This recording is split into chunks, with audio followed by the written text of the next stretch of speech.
Trending star Khesari Lal Yadav के नया गाना आ गया भाई, बाबू के बाबू। भाई टाइटल हम कुछ अजीब लगा था।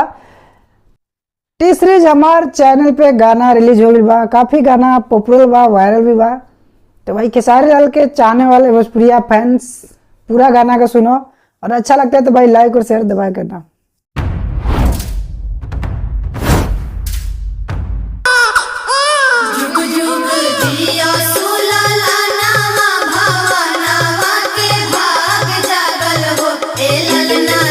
शोर गवाता हूँ।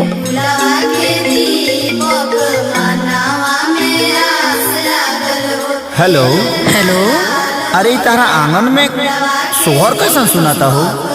तोहरा ले एगो खुशखबरी बा ए जा। का?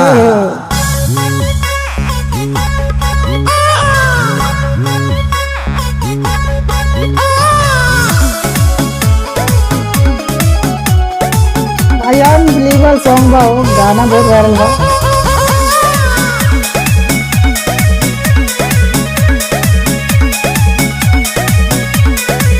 प्यार के हथों पाया जे कहना कबूल हो, सुनर एगो गोदिया में खिलल बा फूल हो। प्यार के हथों पाया जे कहना कबूल हो, सुनर एगो गोदिया में खिलल बा फूल हो। नस नस भइल बा ए बाबू तहरा बाबू के बाबू भाई सॉन्ग अच्छा है यार, मजेदार सॉन्ग है। अभी तो कहे भाई टाइटल है वैसा कैसा रख दिए यार।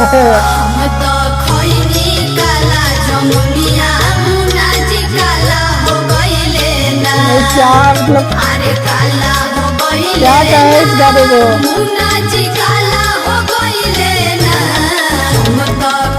कैसा शेर है भाई।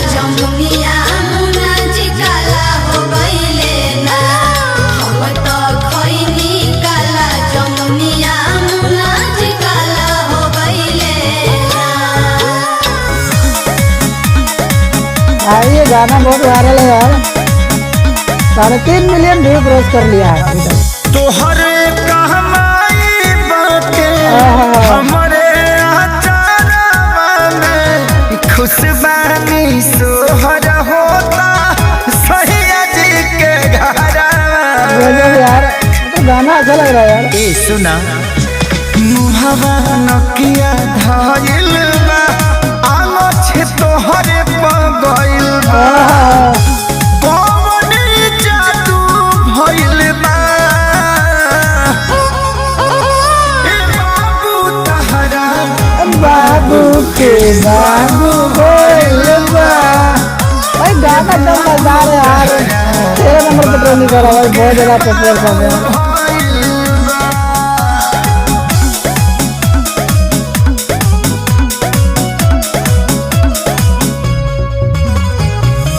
होई छठियार जगिया गोद में खेलाई हो, अबनु बहाना घरे मिले चली आई हो।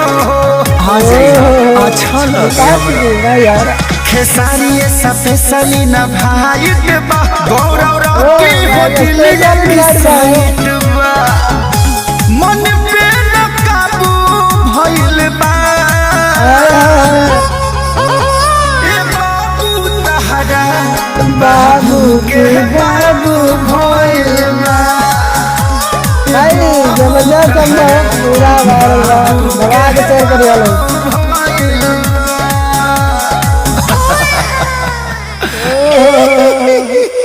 रोआ दड़ा कैसे दड़ा हो।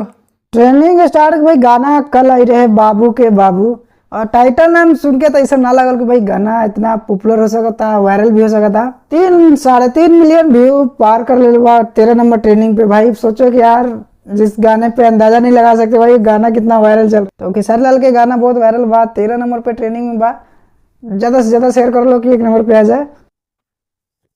खेसारी लाल यादव के आवाज में गाना बा, फीचरिंग के लिए बड़ी निशा पांडे, गौरव विशाल म्यूजिक दिले बड़े, रॉकी राज पांडे लिरिक्स दिले बड़े। काफी गाना अच्छा लगा भैया। बाबू के बाबू भइल बा, खुशखबरी दूर से सुनावा दड़ी, और स्पेशल इनवाइटो बा। तो गजब के सॉन्ग लागल भाई, मजा आ गई। वीडियो मतलब गाने के टाइप पे वीडियो भी अच्छा रहा। खेसारी लाल के भाई जो भी गाना आवता भाई हिट पे हिट एकदम फाड़ कर देता भाई, जलवा उनकर बिखेर देता है। तो भाई ट्रेंडिंग स्टार के फैन, खेसारी लाल यादव के फैन, गाना के ज़्यादा से ज़्यादा शेयर करो लोग, और 1 नंबर पे लाओ लोग भाई। गाना 13 नंबर पर से 1 नंबर मिलाए में आप लोग के सहयोग चाहिए। तो डिस्क्रिप्शन में लिंक बा, जाके वहाँ सुना लोग। अच्छा लगल तो भाई कमेंट सेक्शन में जरूर जवाब दिया कि गाना कैसन लगल हो और हमारी एक्शन वीडियो कैसन लगल हो। मिलब नेक्स्ट वीडियो में, बाय बाय।